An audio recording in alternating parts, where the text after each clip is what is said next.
Kalau saya kira kalau kuartal satunya sendiri sih saya kira masih positif ya.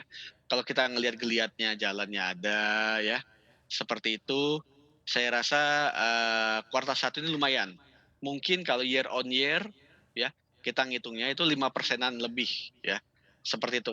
Desember 2021 saja udah 5% ya, 5,02. Saya pikir kalau di kuartal satu mungkin bisa 5,2 atau 5,3 ya, seperti itu. Tapi kuartal 3, 4, dan 5 ini sangat tergantung bagaimana ini masalah global ya. Jadi kita punya isu global, pertama adalah perang ya, Ukraina Rusia, terus yang kedua adalah bagaimana nih negara-negara maju khususnya Fed itu menormalisasi. Kita tahu inflasinya luar biasa ya, itu berpuluh-puluh tahun nggak pernah segitu angkanya sampai 8%. Itu gimana mereka akan bertransisi? Karena itu akan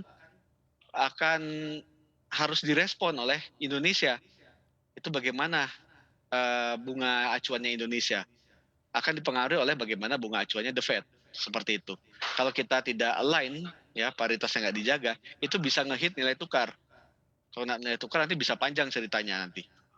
Jadi kalau kita bicara prospek tahun 2022 ini banyak uncertainty ya, tapi moga-moga dibandingkan dengan 2020 dan 2021 ketika pandemi, mestinya lebih bagus ya. Perkiraan sementara ya agak sulit kita memfaktorkan bagaimana situasi perang itu ya terhadap ekonomi sepenuhnya. Mungkin kita baseline-nya mungkin 5% sampai 5,5% seperti itu. Tapi tidak seoptimis IMF yang 5,6. Dan ini downside risk-nya cukup besar.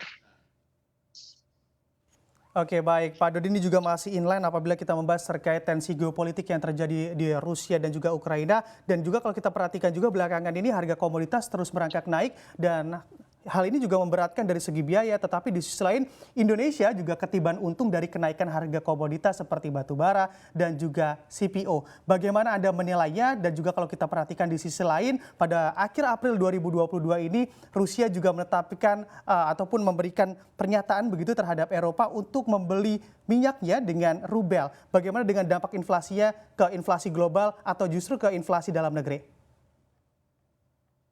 Ya, saya kalau ngelihat hal kayak gitu itu agak dilematis ya, gimana ya. Memang benar seperti Mas Bram katakan tadi, kenaikan harga komoditas itu mestinya positif bagi Indonesia, karena Indonesia ini kan masih negara eksportir komoditas. Kita ekspor batu bara, gas ya, CPO. Tapi kenyataannya akibat harga yang tinggi di luar, ya kita jadi punya masalah di sini ya.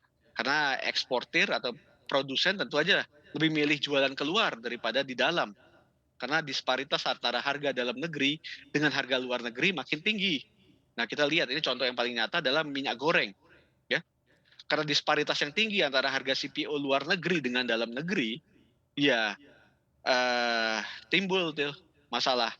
Minyak goreng berarti harganya kemurahan kalau yang kemarin berlaku. Karena diawasi oleh pemerintah ditetapkan, ya barang nggak ada. Boleh aja tetapkan harga berapa, tapi kalau nggak sesuai dengan harga keekonomiannya, harga pasarnya, ya nggak ada supplier yang mau, pasti bocor-bocor di situ. Nah ini kita jadi akibatnya apa? Inflasi. Nah, kalau saya katakan mestinya nih, pemerintah bisa dapatkan dari hasil jualan ekspor ke luar negeri yang tentu saja sekarang meningkat, ya mestinya pemerintah bisa mendapatkan dari situ kan pajak, ada bea ya, ada cukai, itu bisa dapat yang kemudian disalurkan sebagian untuk meng-offset dampak dari dalam ini.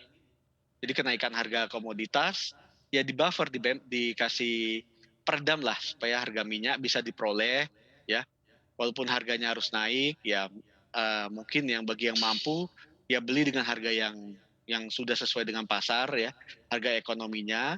Bagi yang kurang mampu tentu itu harus ada kewajiban subsidi. Subsidinya datang dari mana tadi? Datang dari hasil ekspor yang kan dari hasil ekspor tadi kan pemerintah memungut cukai, bea ekspor ya, pajak dan sebagainya itu bisa diambil dari situ untuk mengurangi dampak ke dalam. Tapi ya secara agregat ya itu tentu saja berdampak inflasi yang kita ya akan nerima trade off-nya sebagai itu.